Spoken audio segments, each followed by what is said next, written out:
Te pedimos, Dios, que nos hables a lo largo de este curso y que podamos nosotros poner en práctica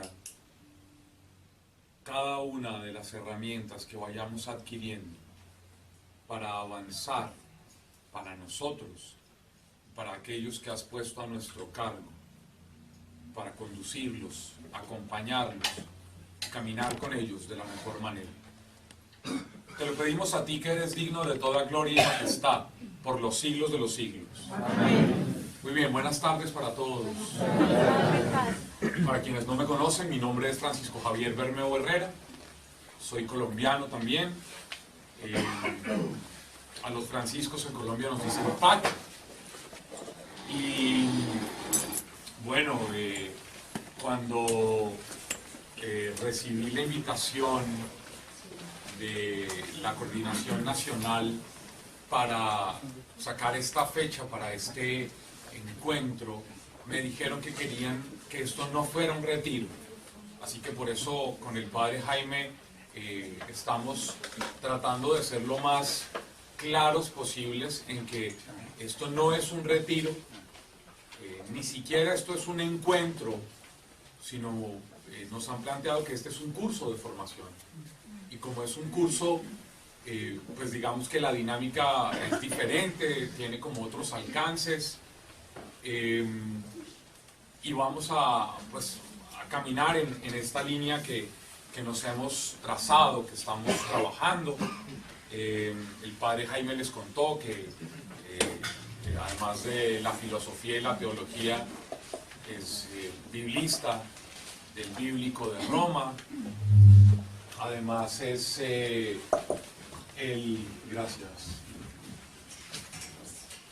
padre Jaime es el canciller eclesiástico de la arquidiócesis en donde él vive, en el interior de Colombia, que es la arquidiócesis de Manizales. Y desde finales del año pasado ha sido nombrado miembro de la comisión doctrinal del ICRES. Entonces,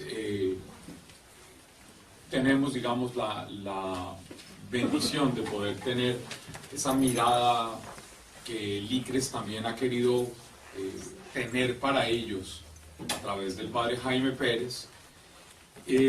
Yo soy casado con Puerto Montina.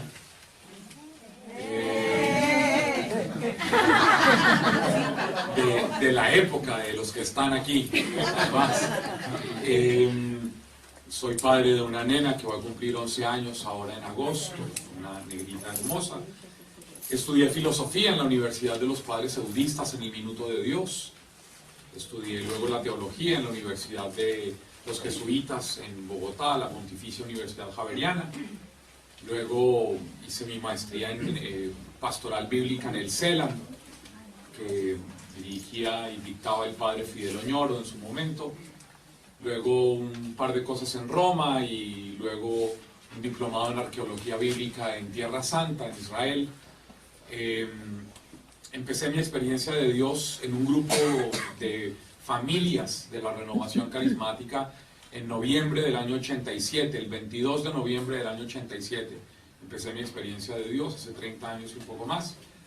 Y estoy dedicado de tiempo completo a la evangelización desde agosto del año 96, que me retiré de mi trabajo, de lo que estaba haciendo, y estoy ahora dedicado por completo a estos procesos de formación, de evangelización. Así que, como decía Jaime ahora, pues mi vida ha estado dedicada a la renovación desde que era pues un muchachito, y estoy viniendo a Chile desde tal vez marzo del 2001, que vine por primera vez, cuando en su momento una de las personas que yo más amo en toda mi vida, mis hermanos de esto, era quien coordinaba a los jóvenes de Chile, que es Ivonne Zapata de Iquique.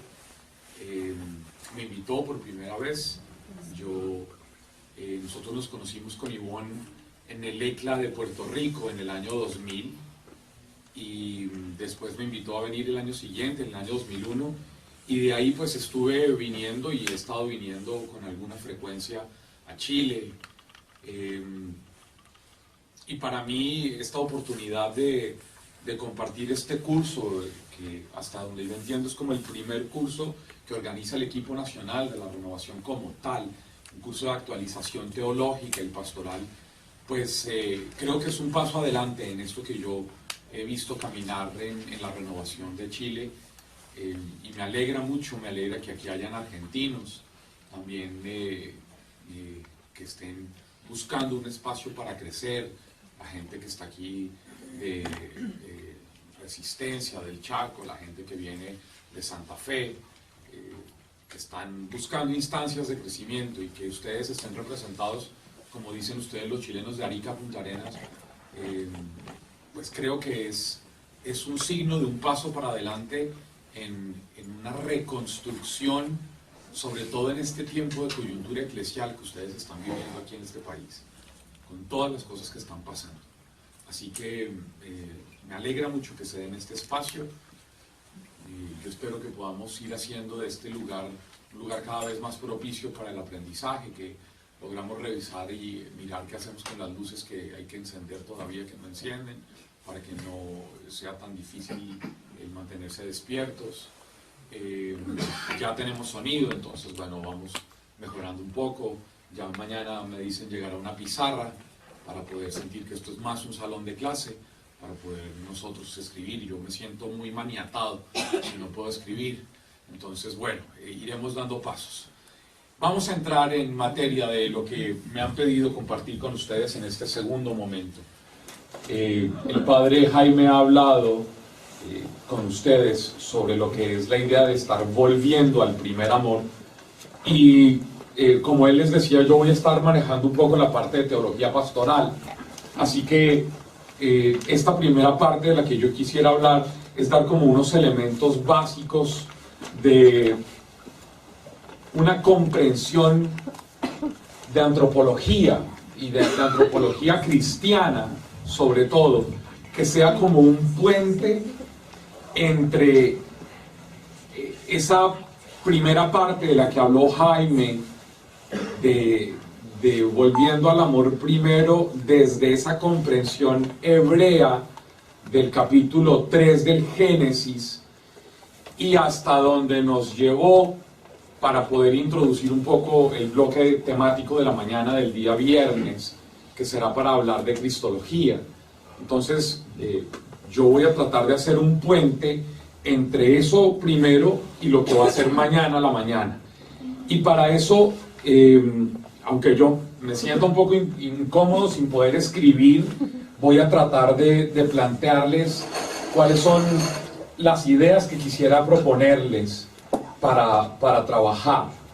Y voy a empezar aprovechando la oportunidad que Jaime lo mencionó, la idea de preguntarnos si nosotros somos imagen y semejanza de Dios, que fue el primer planteamiento que hizo Jaime. ¿Qué significa eso? Porque una de las cosas que a mí me inquieta de nosotros los católicos es que somos muy buenos para repetir ideas o conceptos, pero no sé si la gente entiende lo que está diciendo. Entonces yo escucho gente desde la infancia, desde la catequesis básica, de decir, claro, es que nosotros somos hechos a imagen y semejanza de Dios. ¿Y eso qué significa?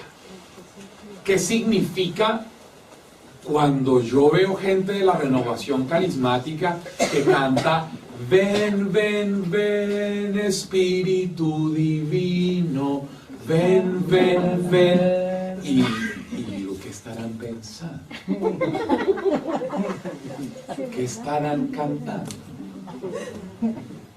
¿Qué comprensión tendrán en la cabeza de lo que cantan cuando cantan ven, ven, ven, Espíritu Divino, haciendo así, mirando al cielo? ¿Será que esa gente está pensando en que el Espíritu Santo es una paloma? ¿De dónde dónde habrán sacado esa idea? ¿Será que la gente está mirando al cielo esperando que baje qué? ¿O nieve? ¿O agua? ¿O por qué hacen ese gesto de ven, ven, ven? ¿Ven, ven de dónde? ¿Será que la gente piensa lo que canta, lo que ora, lo que dice, lo que repite, lo que le enseña a otros? Porque a mí me dijeron, y yo he visto que cuando se enseña en la catequesis básica y se dice que somos imagen y semejanza de Dios, junto a eso aparece otro concepto, y es que Dios es tres ¿qué? ¿Tres qué? Personas. ¿Ustedes están de acuerdo en que Dios son tres personas? ¿Son tres personas iguales? No, son tres personas distintas. Y un solo Dios verdadero. ¿Pero son tres qué? Entonces, si es persona, ¿por qué piensan que el Espíritu Santo es una paloma? Entonces, si eso es así, hay que revisar un poco qué es lo que entendemos. Y qué es lo que entendemos para poder caminar hacia donde queremos caminar. Y, por ejemplo, la siguiente cosa que a mí me asalta como inquietud es que si nosotros creemos que Dios son tres personas, ¿qué? Distintas, ¿por qué a la gente católica le cuesta tanto aceptar a los que son distintos? Si la primera razón teológica para aceptar la diferencia interpersonal es entender que Dios en sí mismo son tres personas distintas, ¿por qué hay algunos católicos a los que les cuesta tanto aceptar a la prostituta, al homosexual, al que vive en situación de convivencia no sacramental, al que piensa distinto? Yo no sé si ustedes usan las redes sociales, pero en las redes sociales es una vergüenza ver a los católicos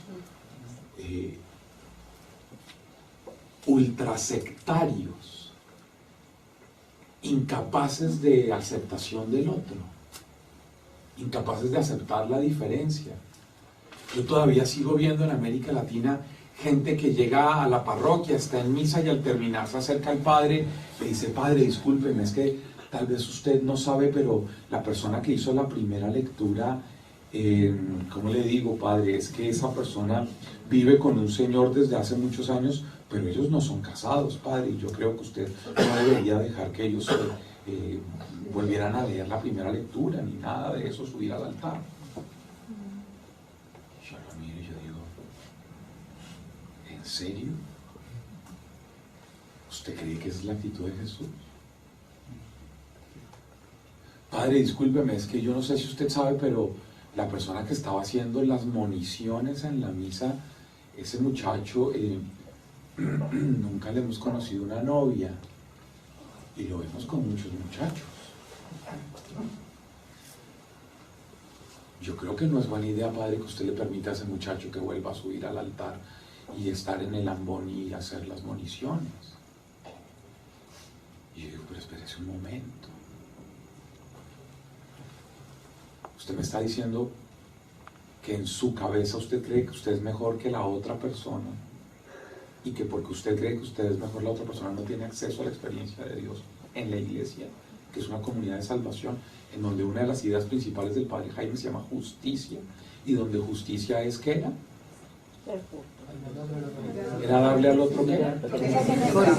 Lo que necesita. Y sus comentarios acerca del otro son lo que él necesita.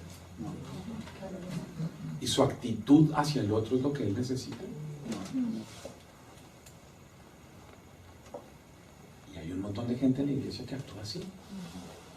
Yo no sé si aquí los conocen. Sí, pero si los primeros dos conceptos básicos que enseñan en la catequesis primera es que Dios es distinto en sí mismo, tres personas distintas, y además lo que nos enseñan es que nosotros somos imagen y semejanza de Dios, Entonces, cada vez que usted rechaza, margina, discrimina, así sea solo en su cabeza o solo en su corazón, usted está actuando en contra de los principios fundamentales de la teología. Y es que Dios es persona y que Dios es en sí mismo distinto. Y que lo que hay entre ellos, en una cosa que los teólogos dicen que uno jamás entiende, que uno no sabe qué es, que se llama perijoresis. Es la relación que tiene Dios en sí mismo de amor y unidad. Y si usted y yo se supone que somos imagen y semejanza de Dios, se supondría que nosotros deberíamos caracterizarnos por amor y unidad. Que es el planteamiento inicial que hace el padre Jaime para hablar de qué significa estar volviendo al amor primero. Acogida del otro por más distinto que sea. Y unidad con el otro para poder evidenciar que Dios está en nosotros. Bueno, desde esa primera idea, entonces vamos a avanzar y vamos a caminar preguntándonos, voy a hacer un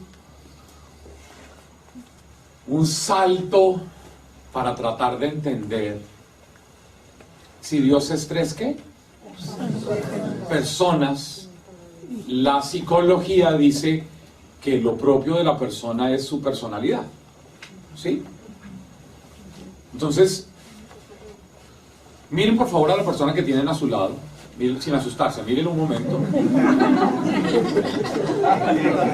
Y esa persona que está a su lado nos dice entonces la primera hipótesis que hemos recordado, es que esa persona que está a su lado es imagen de Dios y se parece a Dios, semejanza, ¿sí? ¿En qué se parece a Dios? Mírela bien. No se le olvide que en Dios no hay pecado, así que quítese esa idea rápidamente. Entonces, ¿en qué se parece a Dios?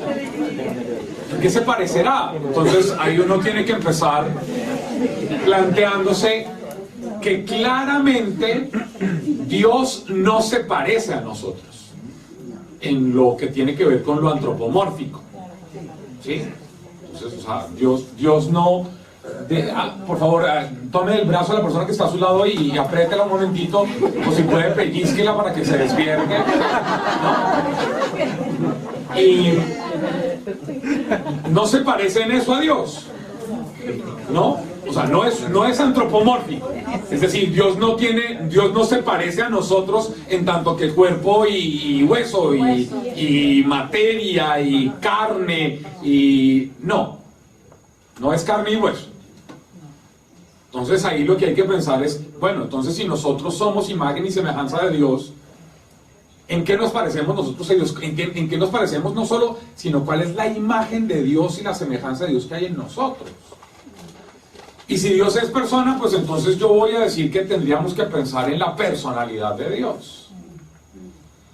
Entonces ustedes y yo tendríamos que ser, ya que sabemos que no nos parecemos a Dios en tanto que cuerpo y que carne y hueso, entonces tenemos que pensar en algo que sea más menos material, más esencial,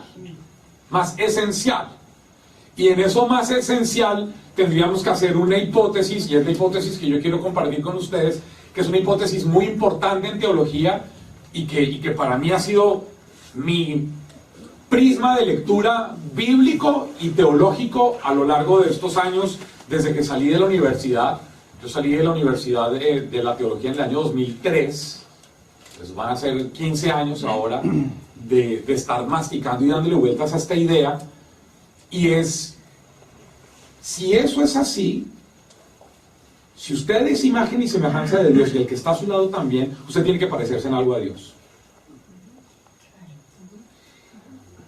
Y parecerse a Dios es la posibilidad en la cual usted sea realizado, sea feliz. ¿Sí? Es decir, usted es más feliz tanto cuanto más se parezca a su imagen original.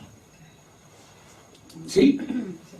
Mire, se lo voy a decir en términos de San Agustín, ya que es que tengo que ponerme al nivel, ¿no? Porque es que el padre anterior habló de Santa Teresita y yo tengo que, yo no puedo no puedo quedar un poco más atrás porque si no, ustedes van a anhelar la primera parte y despreciar la segunda de cada bloque de trabajo durante este fin de semana.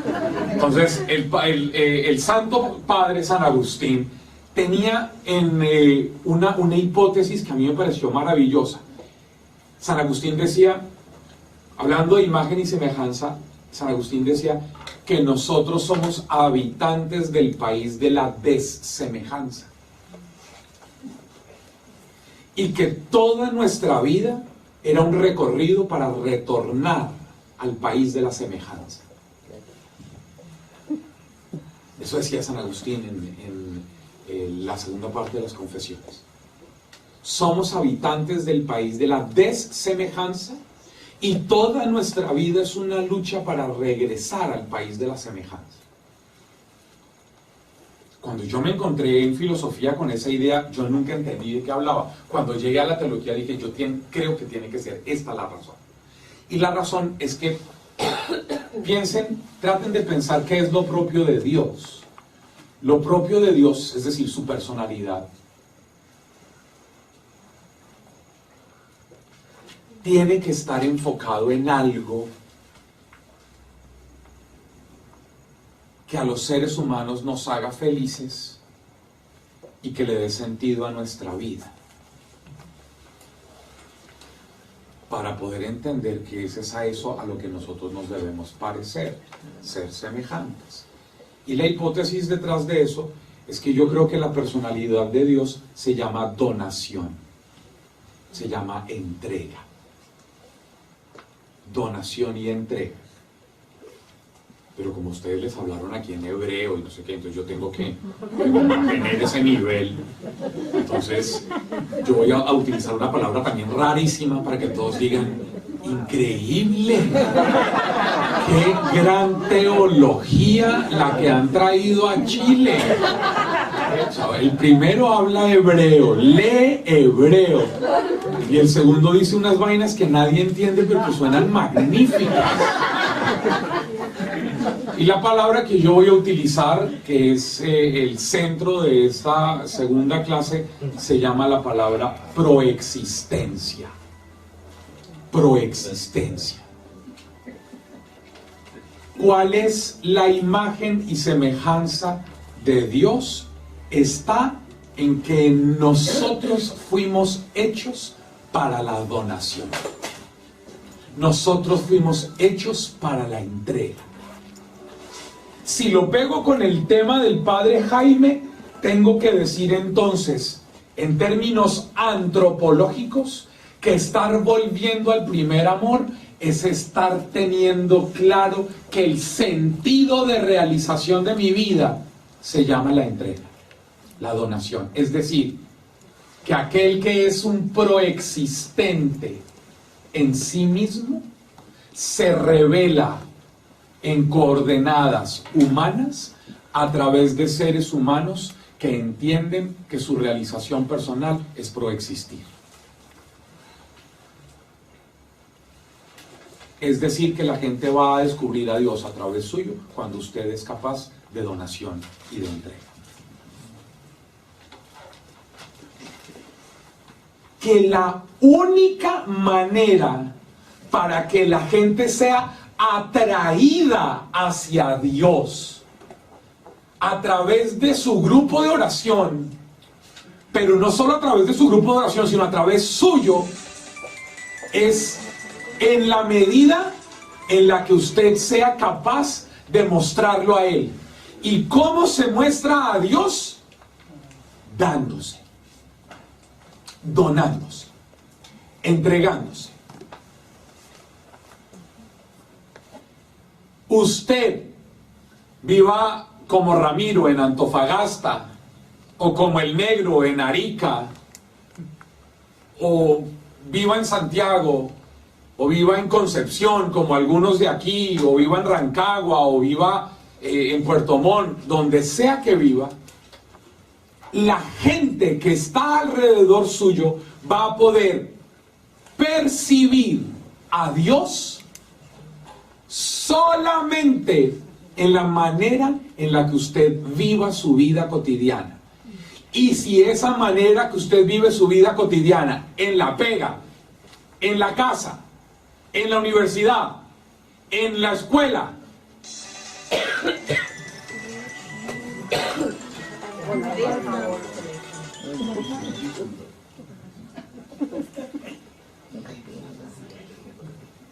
solamente será posible si lo ve usted viviendo una cosa que se llama proexistencia.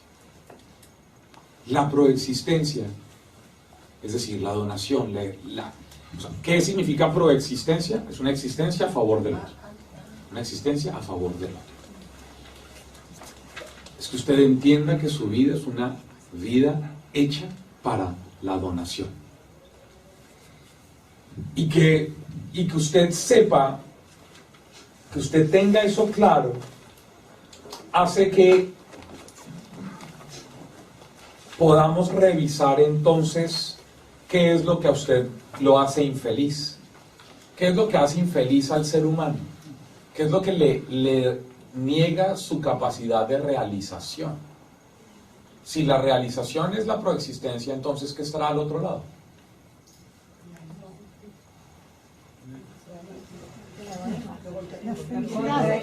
El egocentrismo. El egocentrismo, el egoísmo, la vanidad.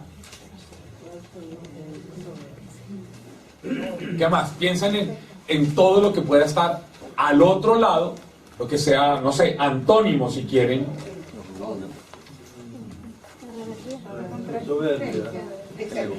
Indiferencia. Bueno, ya ustedes empiezan a hacer una lista de mercado de todas las cosas que pueden impedirles su realización existencial. Entonces recojamos hasta aquí. Ustedes son imagen y semejanza de Dios. ¿En qué? En la manera en la que ustedes sean capaces de parecerse al modelo original. Si el modelo original, que es Dios, es en sí mismo proexistencia, donación, entrega, eso significa que todo aquello que no sea entrega, donación, proexistencia, es para ustedes y para mí infelicidad o falta de realización o falta de plenitud.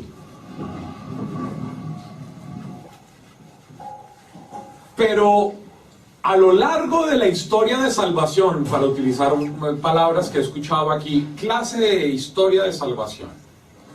Entonces, en la historia de salvación, por más bueno que haya sido el viejito Abraham, del que nos hablaron, o los profetas, Amós, del que nos hablaron,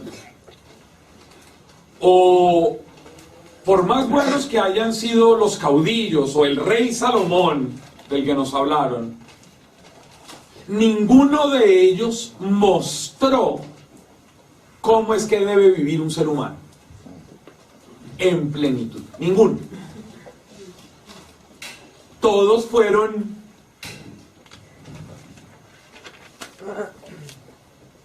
bosquejos opacos de realización existencial. Solo hubo un modelo de realización existencial. ¿Quién? Jesús. Jesús. Atención. Si solo el modelo de Jesús es realización existencial, entonces usted empieza a hacer en su cabeza rápidamente una claridad.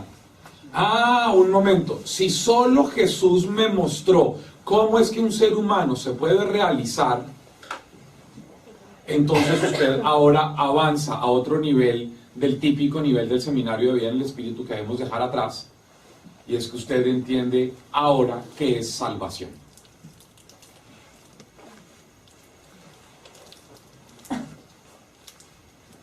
¿Estoy siendo claro? Muy claro. Perfecto.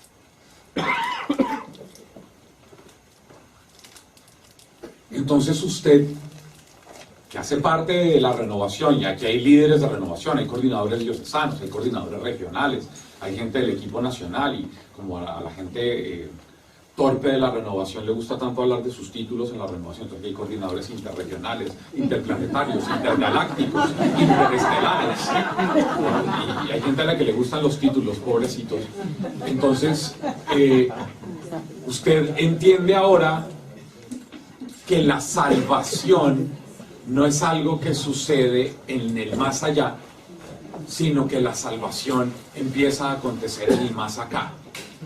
Y que la única posibilidad de salvación que sucede en el más acá, sucede tanto cuanto usted entiende que su modelo de vida es Jesucristo. Y cuando yo entiendo y empiezo a vivir por la acción del Espíritu Santo a la manera de Jesús, yo empiezo a degustar aquí la salvación, porque puedo empezar a proexistir aquí, porque puedo empezar a vivir a la manera de Jesús. Por eso Jesús es el Salvador. El Salvador. Ricardo, sí, está oscuro porque hay dos balastros que no encienden. Entonces, ya, este es el último momento que estamos aquí en el salón, pero ya me imagino que para mañana podemos resolver lo de esos dos balastros de la mitad que no encienden, que están apagados. ¿Sí? Está bien, pero entonces, que sepas que es por eso. O sea, no es porque los que están ahí querían dormir, sino porque no encendió. Volvamos. Si esto es así, entonces tenemos la posibilidad ahora de entender cómo opera la salvación para nosotros. Si Jesús es... ¿Se acuerdan lo que dice San Pablo en la carta a los Colosenses? Que Jesús es el rostro visible de Dios. Si Jesús es el rostro visible de Dios, significa que es el rostro visible ¿de qué? De la salvación. De la proexistencia. Que quien ve a Jesús ve cómo es que el Padre es. Por eso en el Evangelio de Juan, tantas veces Jesús le dice a la gente y a sus discípulos que quien lo ha visto a él ha visto al Padre. Quien me ha visto a mí ha visto al Padre. ¿Y quién es el Padre? El proexistente. Y Él es el modelo. Es a quien yo me debo parecer. Entonces, yo solo puedo caminar, en términos de San Agustín, de la desemejanza a la semejanza, si camino a la manera de Jesús. Y ese camino a la manera de Jesús es entender que yo creo que en la renovación nos falta mucho esto, por eso mañana le dedicaremos tiempo a la cristología, que el misterio de la salvación revelado en Jesús está en Jesús y todo su itinerario de vida. Si uno quiere hacerlo muy elucubrativo, muy teológico, entonces uno se va con San Juan y dice, desde la preexistencia del Verbo, que es de lo primero que empieza a hablar el Evangelio de Juan en el capítulo 1. En el principio existía la palabra, y aquel que era la palabra estaba con Dios y era Dios. Todo lo que existe fue hecho por medio de Él, y nada de lo que existe fue hecho sin Él. En Él estaba la vida, y Él es la luz que alumbra en las tinieblas, que las tinieblas no han podido apagar. El prólogo del Evangelio de Juan, capítulo 1, versos del 1 al 5. Desde ahí, la preexistencia, es decir, el Verbo allá en la eternidad intratrinitaria. Pero si uno quiere ser salvo y entender lo que es mi proyecto de vida de realización personal, lo primero que tengo que entender es una cosa que se llama encarnación. Y si yo no entiendo lo que es la encarnación, no puedo vivir la misericordia, que es lo que el padre Jaime estaba planteando desde el comienzo. Porque el primer principio para poder ser misericordioso, que es la lectura que hizo el padre Jaime al final, hablando del Evangelio de Lucas, de que ya no es sean perfectos, sino sean misericordiosos. y el padre Jaime lo plantea como el proyecto de vida. Solo soy feliz si llego a eso, pues tengo que tener un modelo para hacerlo, y el modelo es Jesús. Y si el modelo de misericordia es Jesús, que me revela al Padre, ya que el Padre es incognoscible por nosotros, sino que solo se revela a través de Jesús plenamente, entonces yo tengo que entender que la primera cosa que yo tengo que hacer para poder ser feliz, para poder verdaderamente vivir como fui pensado, es decir, para poder ser un proexistente a la manera de Jesús, es encarnación. Es decir, asumir la realidad humana desde las más profundas raíces humanas. Y en la renovación tenemos un gran desprecio por lo humano. Y eso es vergonzoso. Yo no quisiera que ustedes siguieran teniendo, como hay en tantos lugares, una renovación carismática fanatizante. Y nada más fanatizante que el desprecio por lo humano. Por lo carnal, por lo material. Yo estoy, como dicen los chilenos, estoy chato de tanto espiritualismo en la renovación carismática que es vergonzoso. Yo he escuchado en la renovación en muchos lugares, les digo, estoy viniendo a Chile desde el 2001. Llevo 18 años viniendo aquí. He estado en muchos lugares. Y además en muchos sitios sigo escuchando en diferentes partes del mundo gente que dice: no, allá no vayas porque eso es del mundo y nosotros somos de la renovación. Tú no puedes ir por allá porque te contaminas, porque eso es mundano. Y tú digo: un minuto, ¿de dónde saca eso? Pues porque es que somos carismáticos, nosotros somos santos, ¿no? Y entonces digo: pero ven acá un momento, por ir al grupo de oración, ¿tú crees que no debes volver a ir de carrete? Ni de paseo, ni a tomar. ¿Está loca? Porque es que eso es del mundo, Pacho. Y yo: pero un momento, espérese. Porque es que hasta donde yo sé, Dios, según lo que Jesús le dijo a Nicodemo en el capítulo 3, verso 16 del Evangelio de Juan, le dijo que lo que Dios sintió por el mundo fue tanto amor. Tanto amó Dios al mundo que le donó, le dio, le entregó a su hijo. Entonces, espere, explíqueme. ¿Dios ama al mundo y usted rechaza al mundo?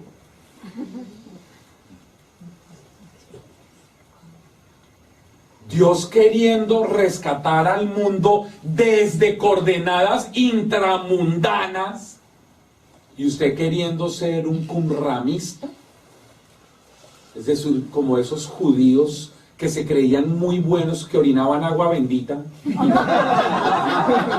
del mundo judío. Pues porque es que el padre Jaime habló de que cuando él estuvo en el Sinaí, yo tengo que hablar de cuando estuve en Qumran, si no quedó nada. Entonces, cuando yo llevo gente, yo llevo gente a hacer retiro a Tierra Santa más o menos cada 2 años y medio, y los llevo normalmente a Qumran. Y estando en Qumran, les digo: miren esta vaina, allá al fondo está el Mar Muerto, y miren esto. ¿Para qué los traje aquí? Que no es un lugar santo. ¿Para qué vienen a Qumran? Y yo les digo: ¿saben para qué vienen a Qumran? Para que ustedes entiendan lo que no debe ser un cristiano carismático. Los que se vinieron a vivir a estas cuevas, y ahí están las cuevas, donde encontraron algunos de los papiros, de donde se tradujeron los primeros textos de la escritura, estaban allá escondidos en esas cuevas. ¿Por qué se vinieron acá una gente? ¿Por qué se metieron en esas cuevas? Porque se creían tan buenos que si se quedaban en Jerusalén se contaminaban. Entonces se vinieron para acá, para alejarse del mundo y aquí mantener una secta de puritos.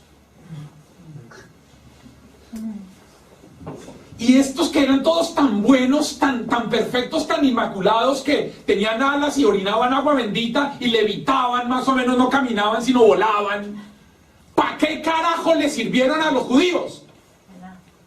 Para nada, porque uno no sirve de nada cuando se aleja del otro. Porque si Dios quiere ser respuesta, la única manera de ser respuesta es estando inserto donde están las preguntas. De manera muy sencilla, si Jesús en el Evangelio de Mateo dice que tú eres luz del mundo, ¿y que para qué es la luz?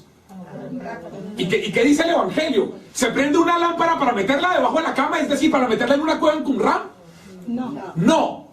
Se pone sobre un candelero para que ilumine donde está la oscuridad. Pero si los carismáticos creemos que la manera de aportar es alejándonos del mundo, de la oscuridad, entonces no le servimos para un carajo como respuesta a la gente necesitada. Y terminamos convirtiendo los grupos de oración en un grupo como sectario, en donde la gente se cree muy buena y no vuelve a ir de carrete, no vuelve a ir a una fiesta, no vuelve a ir a una discoteca, no vuelve a ir a cine, no vuelve a pasear con la familia, no vuelve a ir a 15 años de la hijada, porque en ese 15 años toman cerveza y toman vino. Y como yo soy muy bueno, entonces me contamino si voy ahí. Entonces no entendimos nada desde la primera comprensión teológica que se llama encarnación. Porque la razón por la cual Jesús, el Hijo de Dios, viene al mundo, o sea, usted queriendo irse y el Hijo queriendo venir. La razón por la cual el Hijo de Dios viene al mundo a hacerse hombre es para poder rescatar a los hombres desde coordenadas humanas y poder mostrar cómo siendo un ser humano se puede ser plenamente feliz, es decir, proexistiendo. Saludos a José González.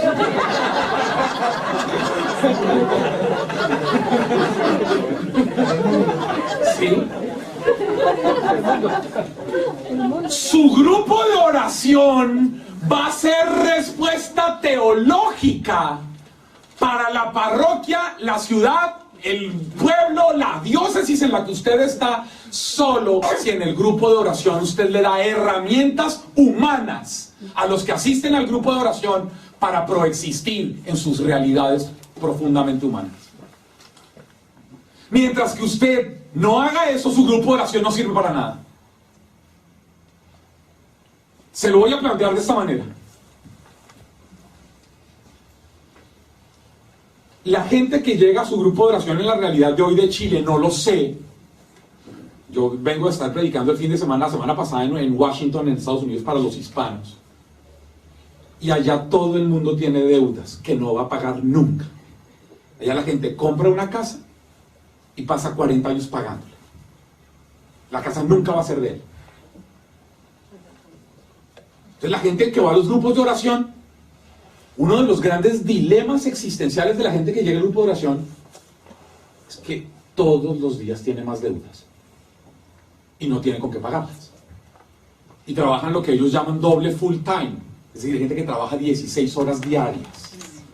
O doble part-time, el que le va bien, que es más o menos trabajar 10, 11 horas, 12 horas diarias para poder pagar sus deudas. Pero la gente que llega al grupo de oración, todos llegan con angustias, por no hablar del tema papeles, legalización, Donald Trump, para no hablar de eso, sino solamente de las deudas. Todo el mundo llega, y yo estoy yendo a Estados Unidos desde el año 99, y voy 7, 8 veces al año. Entonces, y siempre voy porque ha sido mi opción ir a trabajar con los hispanos, que son gente que la pasa muy mal, y que tiene una calidad de vida muy pobre, muy pobre. Y la gente llega con unas necesidades enormes al grupo de oración. ¿Y saben qué pasa cuando llegan al grupo de oración con esa preocupación que tienen con las deudas? Que nunca en el grupo de oración les hablan sobre cómo administrar las cosas materiales y las finanzas. ¿Para qué carajo sirve ese grupo de oración? Si se supone, por el principio teológico de la encarnación, que Jesús es la respuesta a toda búsqueda humana, a toda necesidad humana. Si su grupo de oración Es la versión comprimida de aquello que llamamos en teología el cuerpo de Cristo. ¿Para qué sirve un grupo de oración al que la gente llega con deudas y nunca le hablen de cómo poder solucionar sus deudas?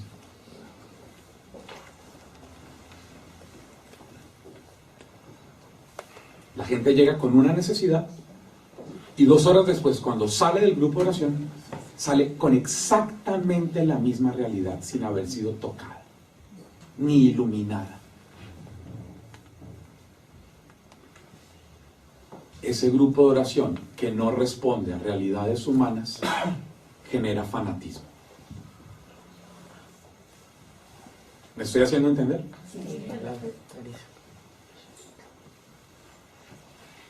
Por principio teológico, Jesús en la encarnación del Hijo de Dios se convierte en la respuesta a toda realidad humana. ¿Qué debe pasar en el grupo de oración? Que las realidades humanas sean iluminadas con herramientas concretas para gente concreta que tiene realidades concretas. Y para eso uno debe dar el siguiente paso. Entonces hablé de la preexistencia del verbo, hablo de la encarnación y ahora digamos la vida oculta, que nos la regalan Mateo y Lucas. Hay que ayudarle a la gente a hablar de la vida oculta de Jesús. ¿Por qué? Porque el padre que dictó la clase anterior los hizo a ustedes pensar en la misa y aquí también sobre el problema no de ver sino de escuchar. Y el padre lanzó una hipótesis que yo espero que ustedes hayan atendido, y es el tema del pecado. Él dijo que la gente cuando peca es porque dejó de escuchar a Dios. Es decir, que eso sucede más o menos en la vida oculta de las personas. O sea, muy idiota el que peca públicamente. Normalmente los pecados están en la vida oculta. Bueno, cuando ustedes estudian la vida oculta de Jesús como el lugar revelador para poder atender su vida oculta.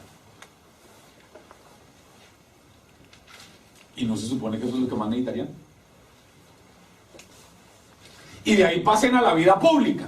Porque una cosa es la vida oculta de Jesús y otra cosa es la vida pública, que es como lo más denso, lo más amplio que hay en los evangelios. La vida pública.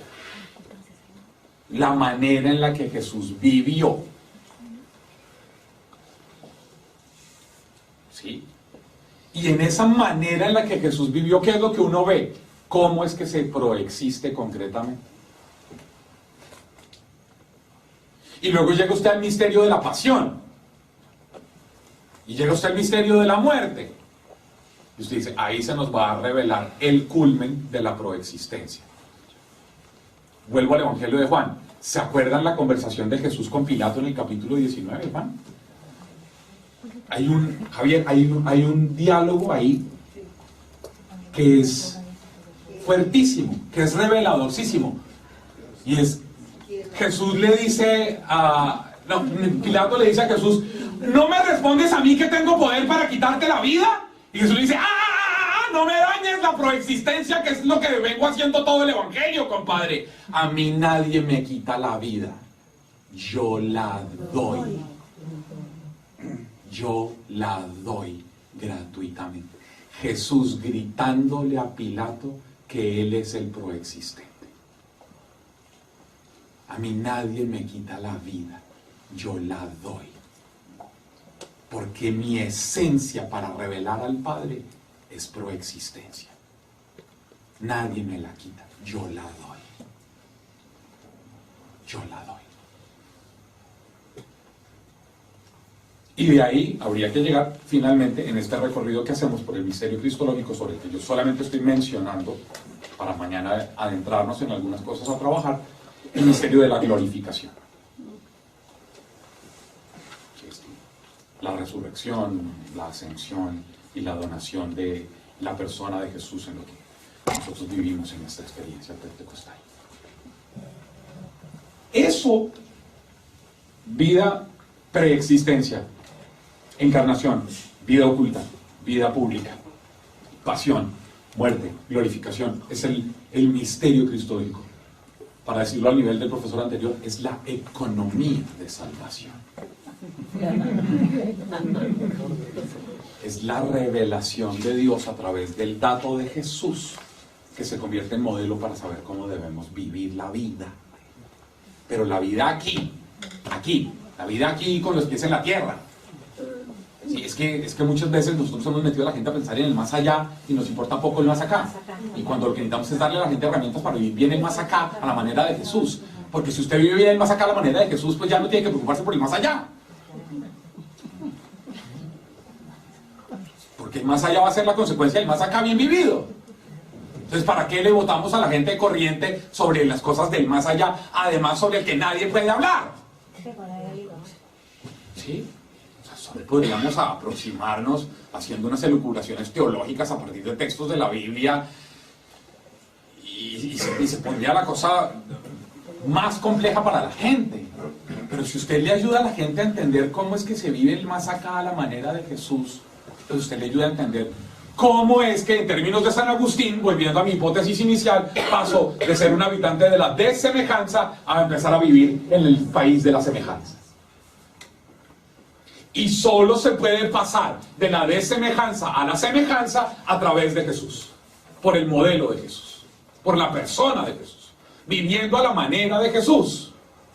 Porque todo eso que ustedes dijeron como una lista de mercado,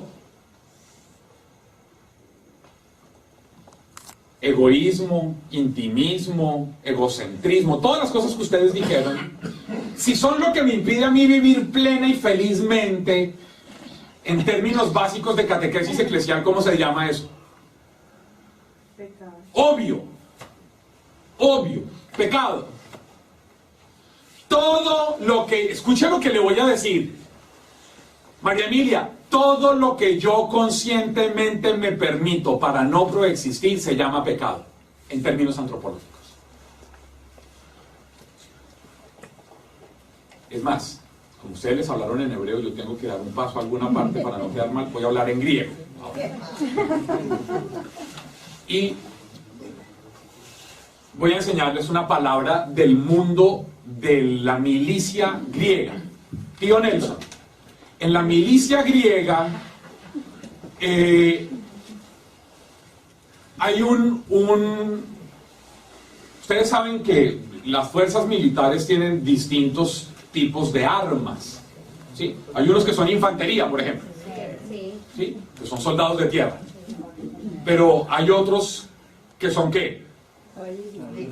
Que son la caballería, ¿sí? A que no adivinan en qué van, para que vean la gran sabiduría que traigo desde Colombia. La infantería van a pie y la caballería a que no adivinan en qué van. ¿Sí? Y la fuerza aérea a que no adivina de qué se trata. La armada. Y la armada naval a que no adivina de qué parte es. Bueno, en el mundo griego había una arma y unos destacamentos que hacían parte del ejército que eran los arqueros. No como Claudio Bravo, sino los arqueros de arco y flecha. Y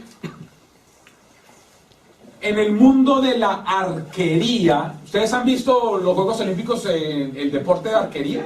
Sí. ¿De qué se trata el deporte de la arquería? Blanco. Ponen una diana, que son unos círculos concéntricos, ¿sí? Que están gradados, o sea que tienen unos grados, y el objetivo es dar lo más al centro posible, ¿cierto? Sí. Y hay un puntito blanco normalmente en el centro de la diana. Entonces, el mundo de los soldados de arquería griegos tomaban su arco, sacaban su flecha, apuntaban y lanzaban. Y los jueces, ¿han visto los jueces que también existen hoy? Hoy lo hacen con miras telescópicas, pero en esa época tenían que ir hasta donde estaba la diana para ver dónde había caído, ¿sí? Entonces, cuando el arquero lanzaba su flecha y no acertaba el centro, el juez gritaba una palabra griega que era hamartía.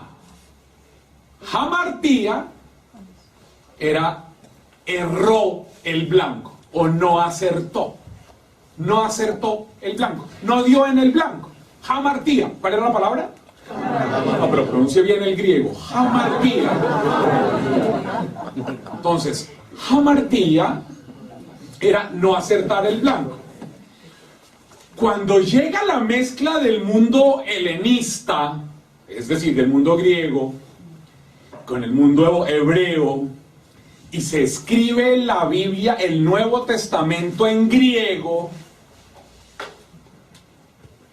utilizaron la palabra traída de ese mundo de los arqueros. ¿La palabra cuál era? Hamartía. Hamartía. Es decir, no dar en el blanco, no acertar. Y la tradujeron, cuando la pasaron al castellano, la palabra hamartía, cuando la pasaron a castellano, la pasaron como pecado.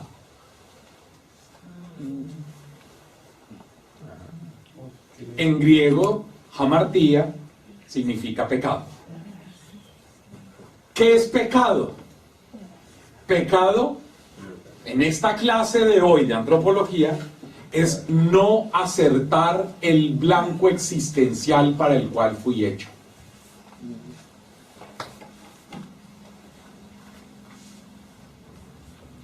¿Para qué fui hecho?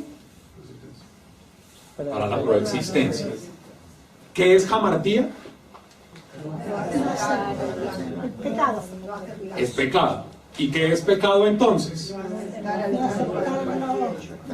¿Y yo para qué fui hecho? Para la coexistencia. ¿Qué es pecado entonces? Es todo aquello que yo conscientemente me permito para no acertar el blanco para el cual fui hecho, es decir, para la coexistencia.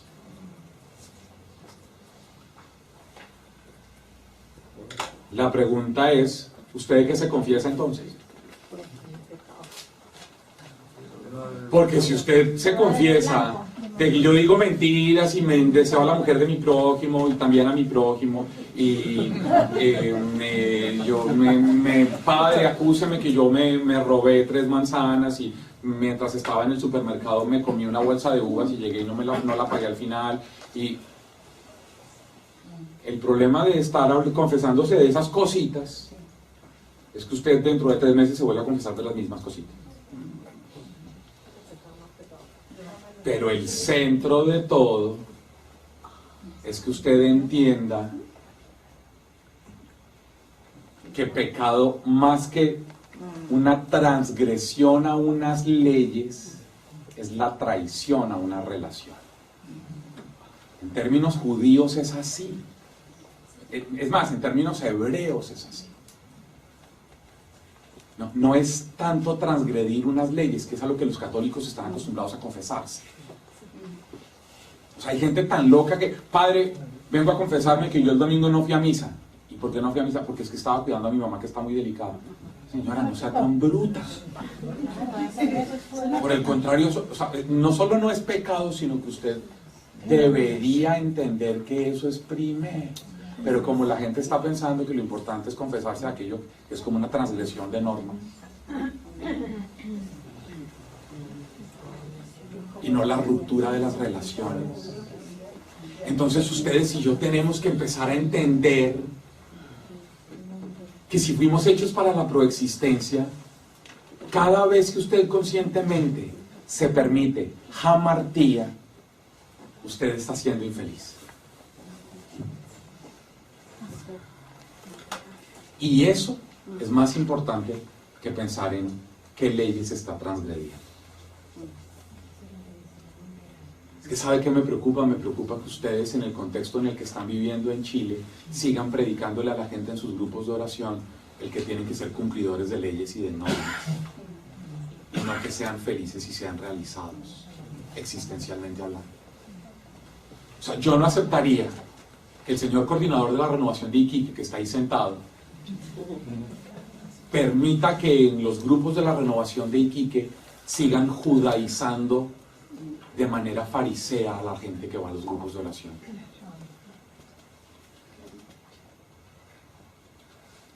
Cuando lo que necesitamos es que la gente entienda la realidad de jamartía y la realidad de proexistencia. Porque eso es darle sentido a la vida de la gente y sacarlos de comprensiones maniqueas y además sectarias. El evangelio que hoy proclamó el padre Jaime en la Eucaristía es Jesús diciéndole a la gente: acepten mi yugo y mi carga. ¿Se acuerdan que dice eso el texto? Que mi carga. ¿Saben por qué utiliza la palabra carga? Justamente porque es el evangelio de Mateo. El evangelio de Mateo está escrito para judíos que están haciendo un proceso de conversión al cristianismo. ¿Sí? Es decir, el grupo de oración de Mateo era un poco de judíos que estaban coqueteando con el cristianismo. ¿Sí? Es eso. O sea, el grupo de oración de Mateo era un montón de judíos, muy judíos, muy judíos, que estaban empezando a decir: oiga, está chévere esa idea del cristianismo, esa vaina que viven los cristianos es como chévere. Yo quiero empezar a ser parte de eso, está como más chévere eso. Y entonces Mateo a su grupo de oración, por ejemplo, es la razón por la cual, esto es para volver a ideas que he escuchado aquí, esto es el curso de Biblia nivel 1 o 0.1. ¿Por qué en el evangelio de Mateo, en la vida oculta, en la infancia de Jesús, es el único evangelio que pone a Jesús a huir a Egipto? Ni Lucas, ni Marcos, ni Juan. ¿Por qué? Pues porque sus destinatarios son judíos. ¿Y quién es el más importante referente judío? Moisés. ¿Y de dónde viene la liberación? De Egipto a la tierra prometida. ¿Qué hace Jesús yendo a Egipto? Siendo la superación de Moisés. Y María y José, la nueva arca. La entrada a la tierra es la nueva conquista de la tierra prometida. Por eso es Mateo el que pone a Jesús a ir a Egipto, porque sus destinatarios son judíos. ¿Qué le está diciendo Mateo a su grupo de oración? Jesús es la superación de Moisés. ¿Por qué pone Mateo el énfasis que pone en capítulos 5, 6 y 7 de su evangelio? Porque es Jesús sentado en el monte dando la nueva ley, superando a Moisés, empezando diciendo: yo no vengo a abolir sino a darle pleno sentido. Hoy el evangelio es de Mateo. El evangelio que escuchamos hoy en la Eucaristía era de Mateo. ¿Y qué dice Jesús? Los que están cansados y cargados, los que están agobiados, ¿de qué? De tanto hijo de madre fariseísmo, de tanto deshumanizante fariseísmo. Por eso utiliza la palabra carga. Acepten mi carga. Porque la carga para un judío es el compendio de 613 normas que tenían que cumplir. Así se llamaba, la carga. Así se llamaba, la carga. La carga eran las 613 normas que tenía que cargar todo judío, de las cuales 365 eran prohibiciones. Y Jesús les dice: no, vengan los que estén cargados, que yo los voy a descansar. Y acepten mi carga.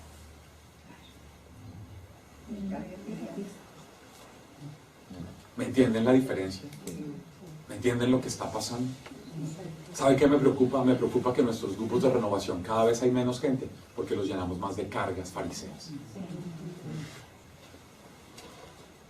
Me preocupa que en nuestros grupos de oración la gente se nos envejece, porque cada vez están más acostumbrados a cumplir con cargas, con leyes, con normas, pero no encuentran ahí realización de su proyecto de vida. Entonces, ¿para qué nos sirve el grupo de oración? Para nada. Porque usted no tiene un grupo de oración, usted lo que tiene es una sinagoga.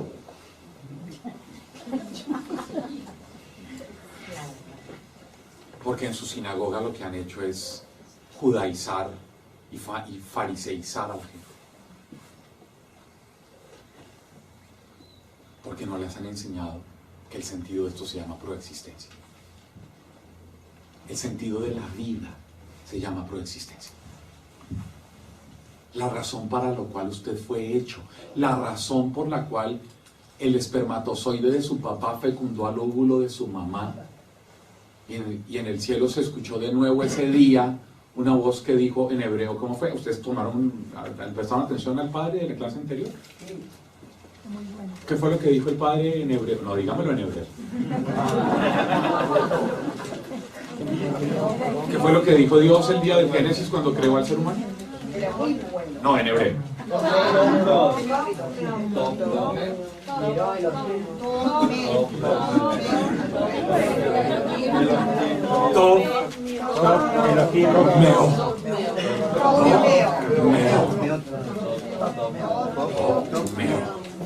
Y vio Dios que era buenísimo, que era buenísimo. Meo. Vio que era bueno. El día que el espermatozoide de su papá fecundó al óvulo de su mamá, y de ahí viene usted, en el cielo volvieron a gritar, meo. Porque ¿qué es lo buenísimo que vio Dios? Que usted va a poder, al salir del útero y del vientre materno, empezar a mostrarlo a él. ¿Cómo? Lo existía. Y desde ahí usted puede leer toda la teología sacramental, desde ahí usted puede leer toda la teología, todo. O sea, yo soy un convencido. Esa es mi hipótesis de base de teología. De hecho, esa fue mi hipótesis de teología en una clase que se llama Síntesis Bíblica, que dictaba para mí, y de lo que yo sé y de lo que mis profesores decían, uno de los mejores profesores de síntesis bíblica en el mundo, tal vez de los 3 mejores. Hoy vive en Medellín, es un viejito que se llama el padre Gustavo Baena. El padre Baena, yo le dije, padre, mira, mi hipótesis para salir de aquí, es la clase de último semestre de la universidad, en síntesis bíblica, es la proexistencia como un proyecto de vida. Y eso fue lo que hice, desarrollar esa idea, para poder entender, desde ahí, entender todo. Si ustedes pueden decirme monotemático, mis muchachos que están aquí, mis bartimeos que están aquí pueden decir, Pacho Bermeo es monotemático porque solo habla de proexistencia. Sí. Porque mi comprensión bíblica, teológica, pastoral, comunitaria, todo está ahí. Y se lo voy a mostrar con un texto bíblico en estos últimos 10 minutos que quedan. Quiero que miren por favor Hechos de los Apóstoles en el capítulo 5, la primera perícopa del capítulo. ¿Ustedes trajeron Biblia? Sí. Pero ir a un curso sin Biblia, eso sí es como irse hoy para Nicaragua sin pistola. Hechos de los Apóstoles capítulo 5. Se los voy a leer rápidamente. ¿Versículo? No. Capítulo 5, versículo.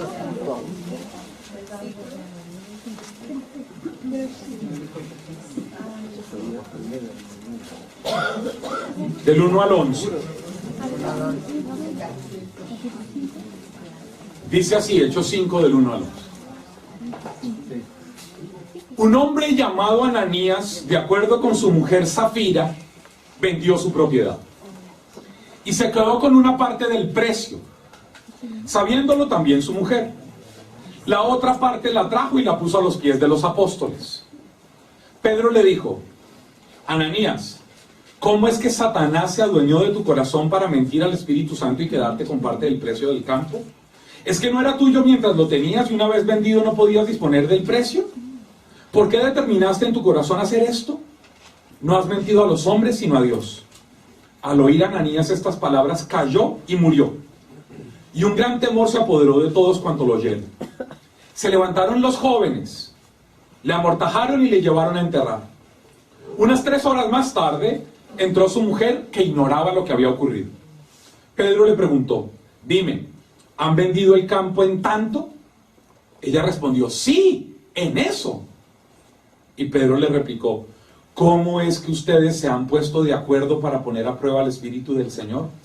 mira, aquí a la puerta están los pies de los que han enterrado a tu marido, y ellos te llevarán a ti también.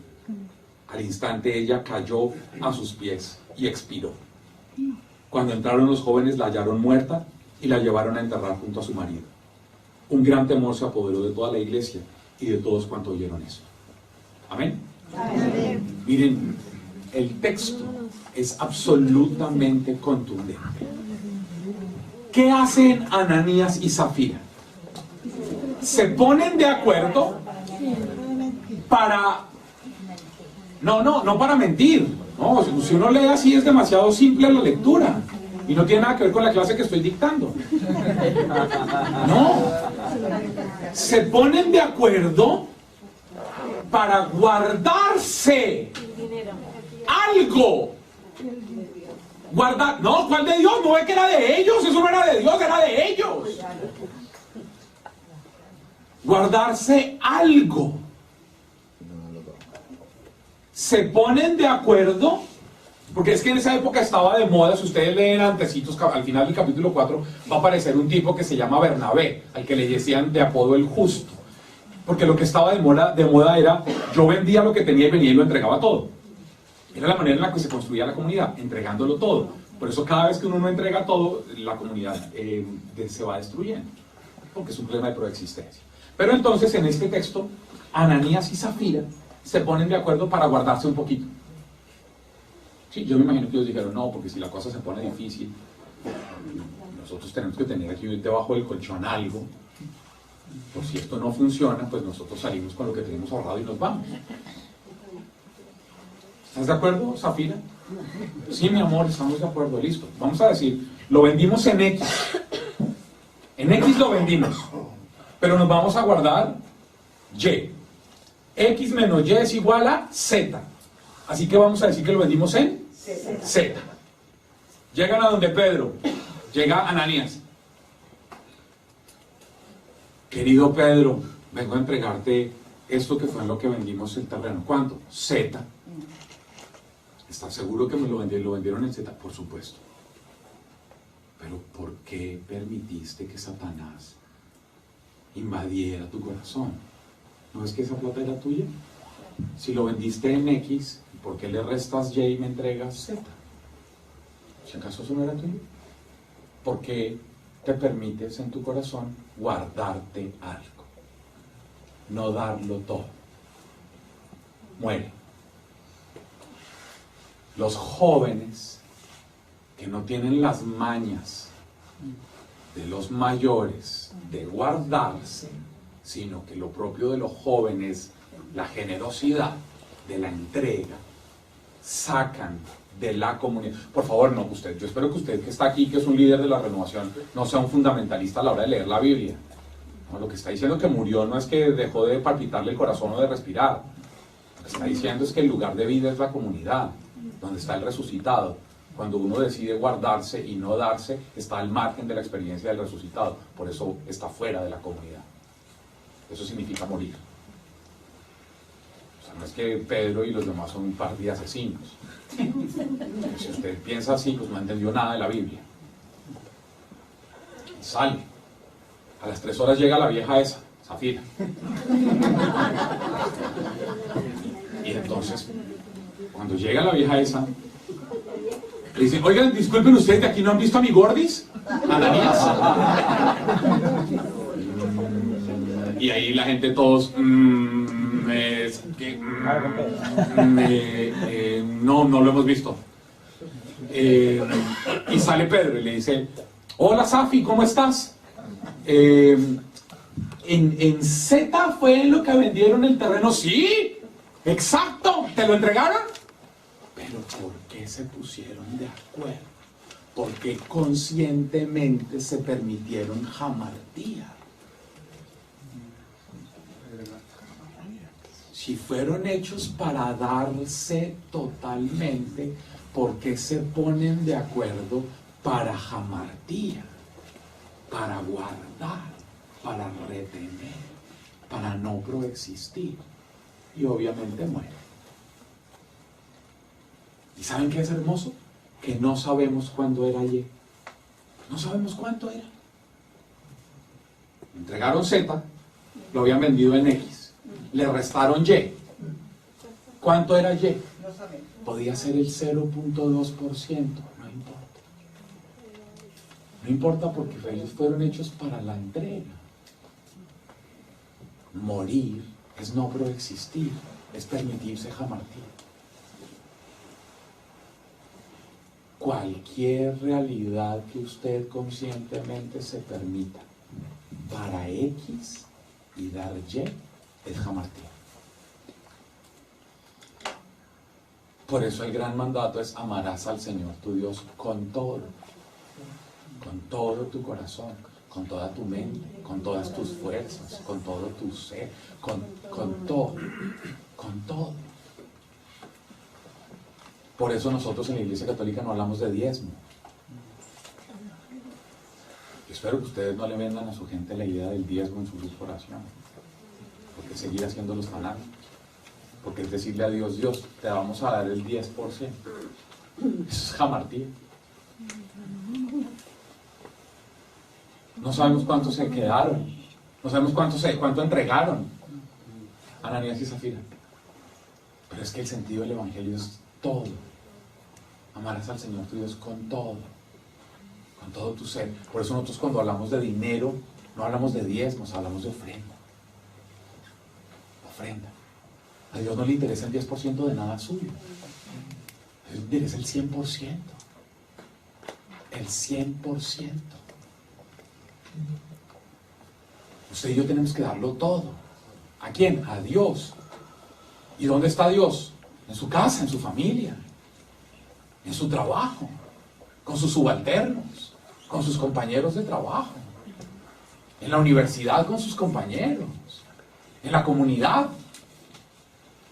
con sus enemigos, con la gente que a usted le cae mal, con la gente con la que usted tiene problemas. ¿O no dice Jesús: ¿qué tiene de bueno? Le dice a los fariseos: amar al que me ama, besar al que me besa, abrazar al que me abraza. Cualquier tarado fariseo es capaz de eso. El cristianismo se mide en su capacidad de amar al que lo odia, de besar al que lo quiere cachetear, de abrazar al que lo escupe. En eso se es cristiano.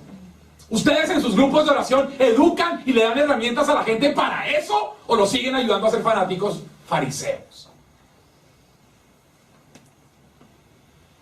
La proexistencia tiene que ver es con el que es totalmente adverso, con el que no me cae bien,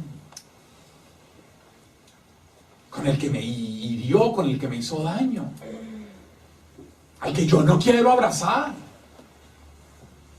Es ahí donde se mide el impacto de su grupo de oración. Porque como bien dijo el profesor de la clase anterior, a Dios no le interesa que usted sea bueno, sino qué tan muy bueno es usted. Es decir, qué tan proexistente es. No le eduquen a la gente de su grupo de oración a ser gente buena. Eso es fariseo. No hagan que la gente de su grupo de oración sea gente buena. Ayúdenlos a que sean los mejores que puedan ser. Los mejores que puedan ser. Ayúdenle a la gente de su grupo de oración a que Cristina sea la mejor Cristina que puede llegar a ser. Lo que pasa es que ustedes, si lo vimos en una sociedad en la que Cristina la ponemos a competir con María Emilia, lo cual es una imbecilidad. Yo no, ¿cómo hago para poner a César a competir con Javier? Tienes que ser. El gran problema de los hermanos, el gran problema de los que crecen juntos, es que piensan que el otro es la medida con la que tienen que medirse. Y de ahí todas las competencias, de ahí todas las envidias y de ahí toda la jamartía.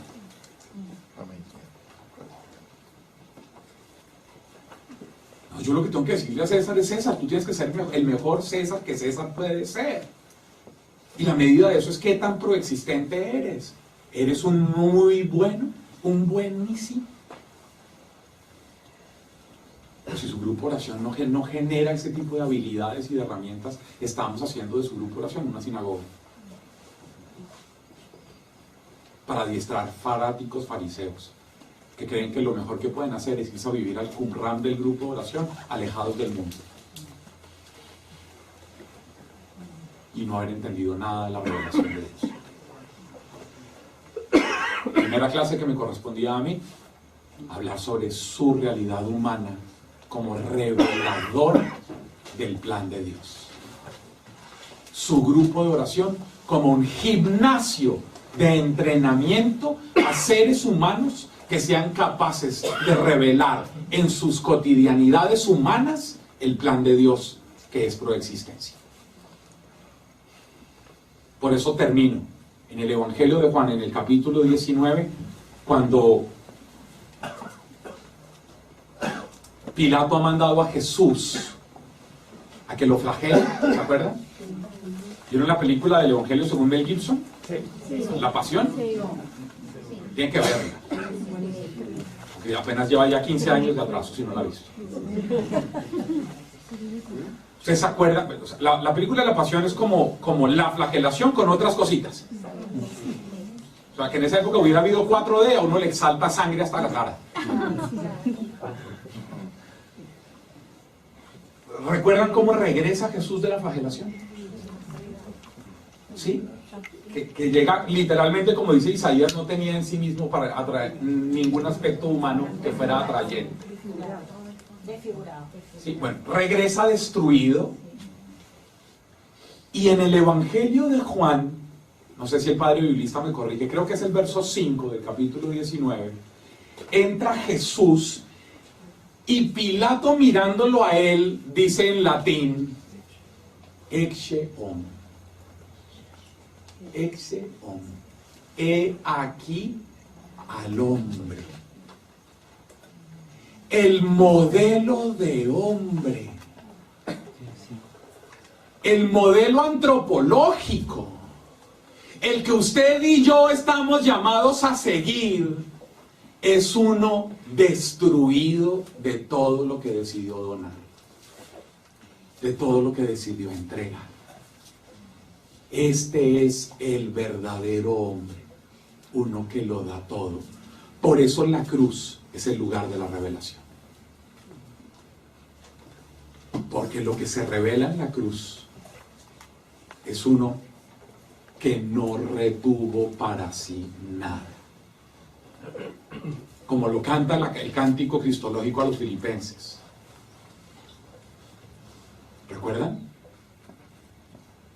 El canto del cristológico de los filipenses dice que no haciendo alarde de su condición divina no retuvo para sí. Y tomando condición humana.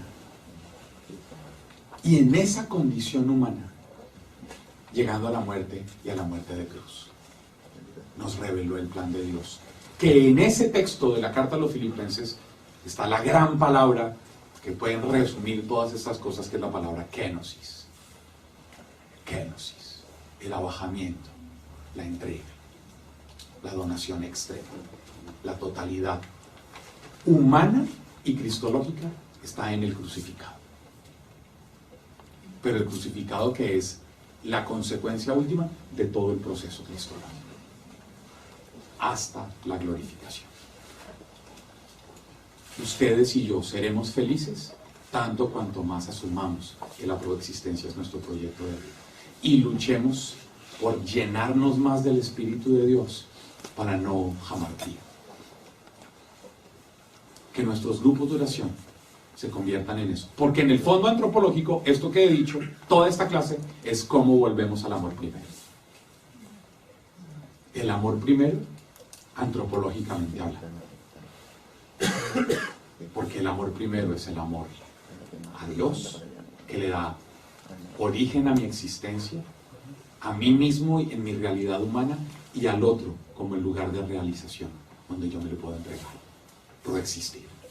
Por eso nosotros estamos muy lejos en nuestra teología de todas las cosas orientales, el yoga, el feng shui, todas esas cosas. ¿Por qué? ¿Qué es lo que hace la mentalidad oriental de esas religiones o pseudo religiones? Lo que hacen es a la gente alejarla, encerrarla, resguardarla, ponerse en flor de loto, repetir mantras para llegar al nirvana con sus propios chakras y ellos solitos en una cueva poder acceder a la realización. Y eso es absolutamente anticristiano, porque la realización cristiana solo se puede en la proexistencia, y para proexistir yo necesito darme al otro. Yo no me puedo marginar, alejar o esconder.